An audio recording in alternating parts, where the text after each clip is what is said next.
Teniendo en cuenta que hablamos de teatro, pero también pensando en tu carrera televisiva, quisiera preguntarte si a la hora de actuar, en tu labor, en lo más personal, cambia algo. Si es más elocuente la actuación en el teatro, si los gestos son más grandes, más exagerados, y si en cine o en televisión son más chiquititos. Ahí hay una diferencia de dimensión. En el teatro nosotros tenemos nuestras medidas naturales, de modo que es probable que a veces nos veamos en la necesidad de levantar la voz, cosa que sería bastante bueno que se vuelva a usar en Buenos Aires, que levanten la voz para que el público escuche, sin necesidad de amplificación, porque ese es el milagro del teatro. La gente va a escuchar la voz humana. Amplificada ya no es lo mismo, para mi criterio. Después en el cine las medidas son distintas, porque un primer plano en el cine tu cara tiene 4 metros por 3, de modo que no es necesario subrayar nada con esa ventaja. Es cuestión simplemente de discreción. Y en televisión tiene también su particularidad, que en la televisión, cuando hacemos televisión, en general no nos acordamos de eso, pero habría que tenerlo en cuenta. La capacidad de concentración del espectador en el teatro y en el cine no es lo mismo que en la casa. Suena el teléfono, vas a ver si no se te quema la comida. Digamos, ahí está más dispersa la atención, entonces hay que arreglársela para poder atrapar al espectador, porque de eso se trata, de atrapar la atención y tenerlo ahí en un puño simbólico. Si lo mismo, ahora vas a ver lo que te voy a contar. Connie, sé que hay varias preguntas, por supuesto, pero Connie, ¿con quién estuviste? Fui a ver a uno de los más grandes dramaturgos que tenemos acá en el país, al señor Mauricio Cartún, que no solo escribe, él también dirige teatro. Por eso hablamos de teatro y también de todo el proceso creativo que implica armar una obra, desde la escritura hasta la puesta en escena y el trabajo con los actores. Disfruten esta nota, miren.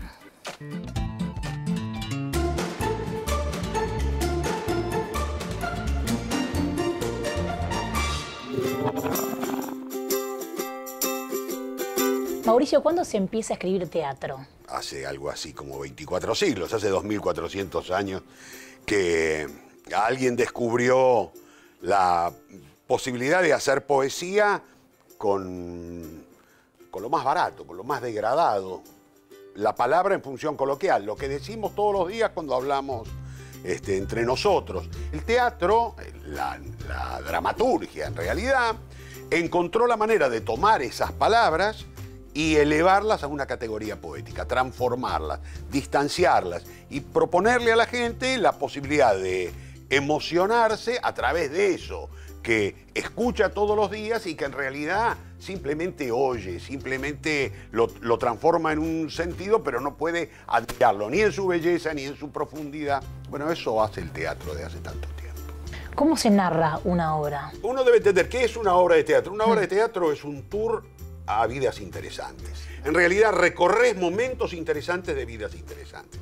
Narrar no es otra cosa que tomar en principio lo que nosotros llamamos puntos de inflexión, los puntos de giro, los momentos en los que la vida pega un vuelco tal en el que aparece el dramatismo del vuelco, antes, durante o después.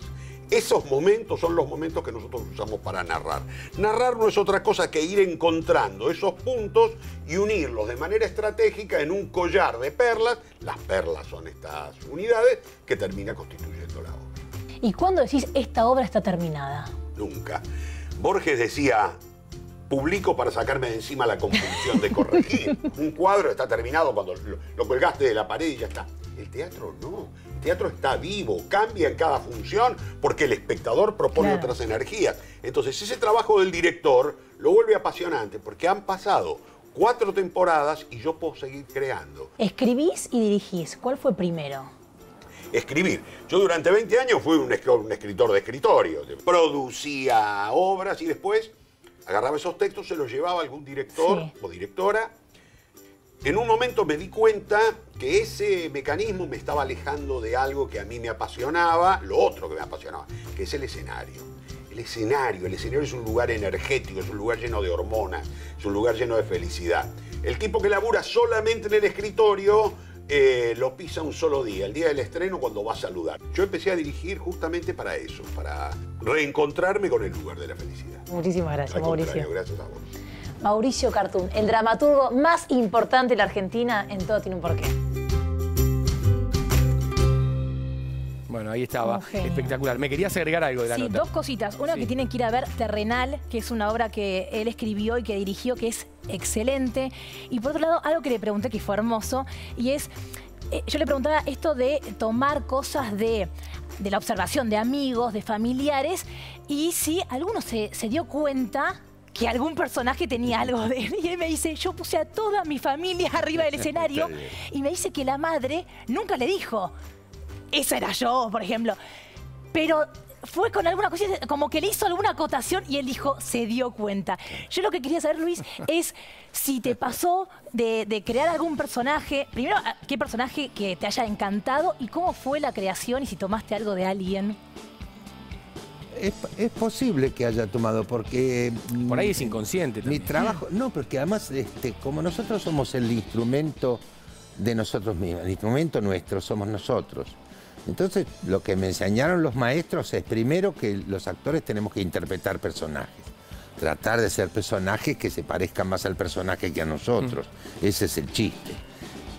Y esto lo aprendí. No sé cuánto lo logré, pero aprenderlo lo aprendí. Pero además, en el conservatorio, por ejemplo, en aquel entonces no se podía entrar con menos de 17 años. Y porque el instrumento, los chicos hacen el teatro cuando tienen que hacer teatro o cine, lo hacen en forma intuitiva, pero de eso no se trata de hacerlo en forma consciente. Por eso, a medida que crecemos, digamos, el problemita que tiene cumplir años nos da alguna ventaja, que es la de poder captar algunas cosas. Y pasé gran parte de mi vida observando, porque de ahí pues que saco las notas nuevas para mi instrumento. De modo que es probable que sí, que haya tenido influencias, a veces de mi familia, una acentuación con cierto color italiano, y de los personajes que he conocido en mi vida. Imitar a algún personaje no, pero siempre se le roba cosas, y no solo a la gente. Como no está castigado por el Código Penal, en el arte se puede robar legítimamente y no está mal. Los actores, le robamos, yo le he robado mucho a algunos actores, he aprendido de ellos, yo he aprendido de Enrique Muiño, le he robado mucho a Osvaldo Miranda. Él sabía, además se lo avisé, me dijo, no, vos robame, tranquilo, no hay problema. Eso también, digamos, eso es legítimo. Y bueno, y uno va armando personajes con la observación y con lo que, por un lado, nos indica que el texto, que por otro lado, el director quiere que hagamos de eso. ¿No? Pero no le he dedicado, salvo sí. Tengo que confesarlo, sí, es verdad. Y muy recientemente, cuando estuvimos haciendo durante 4 temporadas Parque Lezama, el personaje era un polaco, judío, y ahí sí yo me inspiré en un amigo que ya no estaba, un gran amigo, y por supuesto lo hice con acento, como hablaba él, que era polaco y judío. No era comunista, era lo único, y era además comunista, no le faltaba nada. Las tenía todas, claro. Todas. Pero tuve el gusto de invitar a su viuda y le dije, es Julio, me dijo, sí, ya me di cuenta. Se ve que lo hiciste muy bien entonces. Sí, no, pero era extraordinario, y además se prestaba mucho, y porque además me gustó hacerlo con acento, porque eso forma parte de la más pura tradición teatral argentina, el hacer a los inmigrantes que hablaban cocoliche del alemán, del polaco, del italiano. Eso forma parte de nuestra más honda tradición teatral. Y a propósito de la tradición teatral, está Brandoni, lo veíamos a Cartoon, y tenemos a un verdadero maestro entre nosotros, al cual vamos a presentar con el siguiente informe. También esta es su presentación para Raúl Serrano. Raúl Serrano es maestro, director e investigador teatral. Nacido en Tucumán y formado en Bucarest, este autor y ensayista es uno de los máximos referentes del mundo del teatro. Hace más de 35 años dirige su prestigiosa Escuela de Teatro de Buenos Aires, donde se han formado gran cantidad de actores. También viaja por el mundo, brindando charlas y conferencias en donde expone sus ideas y teorías sobre la estructura dramática y métodos de actuación. Sus investigaciones y su metodología, cuyo origen puede rastrearse en el método de las acciones físicas de Stanislavski, influyó en escuelas y universidades del país y del exterior. Raúl Serrano además tiene en su haber más de 50 puestas en escena en Argentina y Europa. Bienvenido, Raúl. Fuerte el aplauso para Raúl Serrano, un maestro de actores. ¿Cómo estamos? ¿Bien? Bastante bien, Bueno. bastante bien. Hoy con una pedrada en el ojo porque vengo del oculista, pero bien, el resto bien. Bueno, estamos hablando del teatro. ¿Cómo fue tu experiencia? ¿Cuándo empezó tu amor, tu cariño por el teatro y obviamente dedicarle la vida a esto? Mira, yo soy de Tucumán Sí. y a mí me metieron en el teatro sin preguntarme demasiado porque necesitaban un chico en el teatro universitario. Yo era hermano del director, entonces me agarró, me metió ahí. Y después seguí haciendo teatro independiente en Tucumán hasta que un día le contaba a la gente aquí, estábamos haciendo otra vez El Diablo de Casona y al terminar la función, un señor alto, canoso, vino al camarín y con una voz importante, no como la que teníamos nosotros, me puso la mano en el hombro y dijo, usted tiene que hacer teatro. Y yo pregunté quién era, y era Orestes Caviglia. Y bueno, eso es un dedo que me puso en la frente y sácatelo. Yo no tenía mejores planes que eso que me proponía Caviglia. Que no era poco, ¿eh? No. Y así fue que en el año 57, cuando la Federación de Teatros Independientes armó un elenco con Gandolfo, Pelinkowski, Marta Gam, Ferriño, dijeron si quería venir alguien del interior. Yo me anoté. Yo voy, dijo Raúl. Y fuimos en ese elenco hasta un festival. De ese festival nos quedamos en Rumania, Gandolfo y yo. Él se volvió porque tenía que... Y yo me quedé un tiempito en Rumania, 10 años. Terminé la facultad allá y después volví. Y cuando lo volví, a uno de los primeros Nos que conocí, conocimos ahí. a En ver, el Teatro ¿volviste de Regina, Rumania? claro. asistiéndolo al Tano... A don Luis Motura. A don Luis Motura. Yo era director asistente de don Luis Motura y él era un joven actor con un Fiat 600 que me llevaba a casa. Celeste, claro. Excelente. Ahora, ¿y cómo fueron esos años en Rumania? Me pagaban para hacer teatro. Veía los mejores elencos del mundo. Tenía... ¿Vos crees que tenía una mejor opción? No. Para mí fue una época, primero que le debo lo fundamental de mi formación, no tanto al instituto en el que hice, sino la oportunidad que tuve de ver a los grandes maestros rusos, a los checos, a los húngaros durante 10 años, date cuenta. Yo, ¿qué otra ocupación tenía en Rumania que ir al teatro 2 o 3 veces por semana? Y cuando volví me impactó la manera en que yo veía, me declaro en contra de la memoria emotiva, y yo veía que se metían para adentro y decía, no sabía por qué, pero no es así, no es así. Y bueno, empecé a hacer lo que yo recordaba de los grandes actores europeos y creo que esa fue la oportunidad que tuve de distinguirme un poco, nadar contra la corriente, creo. No sé. Y si tenemos que buscar el origen del teatro, Bueno. ¿dónde está el origen? ¿Dónde En arranca? el vino. Claro. Mirá vos. Las fiestas dionisíacas. Así es. Claro. Mirá vos. Atena, la diosa de la razón, pero los tomó cuando estaban medio mareaditos. Y cuando estaban medio mareaditos, eran cosas que pasaban para el cuerpo, no tanto los textos. ¿Quién se acordaba? Pero fueron poniéndole el cuerpo a una serie de ceremonias y así, creo. Estos son mitos.